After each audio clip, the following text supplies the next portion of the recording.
If emotional eating was only about discipline, then you would have had it solved by now.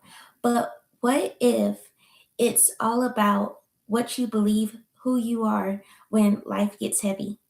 Hello, beautiful. My name is Ashley Thompson, and over here in Cultivating Inner Beauty, we're all about loving our healthy selves from hair, skin, and nutrition. And that, my friend, starts from within. So, this message is for you, for those of you, you eat well most of the time, but when life starts happening and those emotions start to hit, that's when control is out the window. This video is exactly for you. See, when it comes to emotional eating, it's actually an identity issue. Behavior follows identity. Take a look at Genesis chapter 1, verse 27, where the Lord is he's creating male and female, Adam and Eve. And after he created them, he then gave them their instruction, which was to be fruitful, to multiply, subdue it, and also to rule over the land and the sea. And so identity is so important. Um, when you're going into the job, you don't just do whatever you want to do, but after you get that identity or that specific title, then you're given the instruction in how to go forth and prosper in that company. And this is the same thing when it comes to eating as well. See, the thing with emotional eating is that now you're reinforcing false identity because you and I both know that with our emotions, it could go up some days and then it could be down some days. And if we're not careful, if we only make decisions based on our emotions, then a lot of times logic will fly out the window if it was only based on logic. And this is the same thing that happens when it comes to eating as well. Because now, as an emotional eater, you're not making logical decisions, but you're just going with your emotions. So, now I want to share with you these three identity patterns that you want to watch out for. So, the first pattern is the comfort seeker. This person says, I need food to feel safe and okay. So, a lot of times with this person, they could feel overwhelmed, feel lonely, overstimulated, and then they look for food as their emotion to help um, feel that emotion that they're feeling. And so, food is substituting God's presence in peace because they just look for food during those times. The second type of pattern that you want to look out for is the person that's overly self controlled. So, this person believes if I were truly disciplined, I wouldn't struggle like this. This person, they like to restrict a lot during the day. So, they're like, I'm just going to eat like this. And there's nothing wrong with having like a structure during the day, but they restrict a lot during the day. But when something happens in their day, all of that discipline, it just flies out the window. And this person, emotional eating happens a lot for them when control collapse. And see, I also want to mention briefly that the Bible, it actually talks about having self-control. Having self-control is a great thing. It's actually mentioned as one of the fruits of the spirit. And so we want to have self-control. But the thing is, uh, we don't want to control all on our will.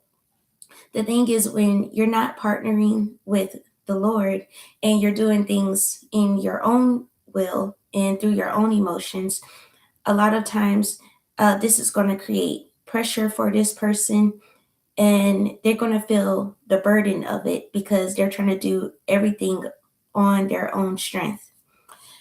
Now, this brings me to my third identity person, the third identity pattern, which is the disconnected person.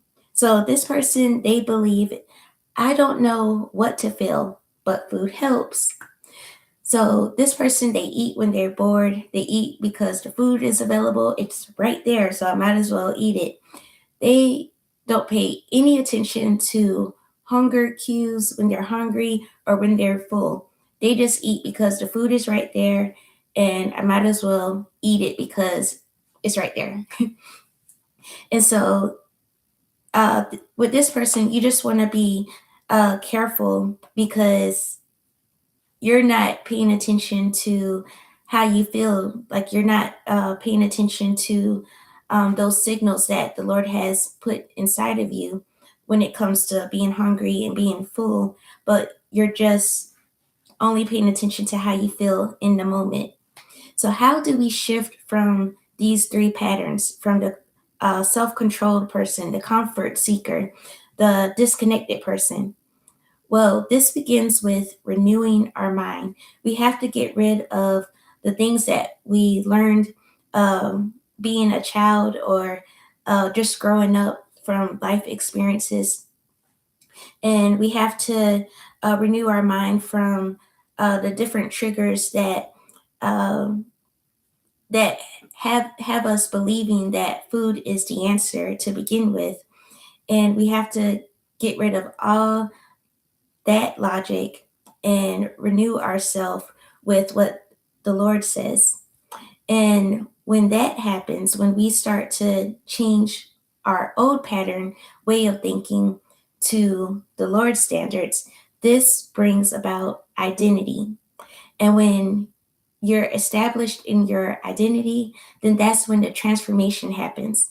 So that transformation that looks like whatever, like say you join into a workout program or another diet program or something, and before you wasn't getting those results because you would go back to your old habits with the emotional eating. Now that you're establishing your identity, you could get true results because now you're not going to food as your identity, but now you've established your identity, and now the true transformation can begin. Which brings me to my Seed to Strength course. So, this course is for all of you that may have been able to resonate with one of those identity patterns that I shared with you. This is for the woman that's tired of going through the cycles of feeling guilty, starting over every Monday. Uh, if you see yourself in this as one of these identities, this program is for you as well. It's a short course, but it's all about getting to the root, which is your true identity. So I invite you to that. I'll have the link in the description below.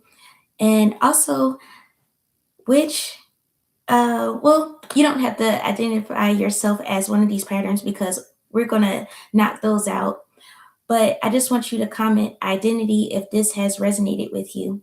Be sure to share this video with someone that comes to mind, and I will talk to you in my next video. Have a great day, and I'll talk to you next time. Bye, beautiful.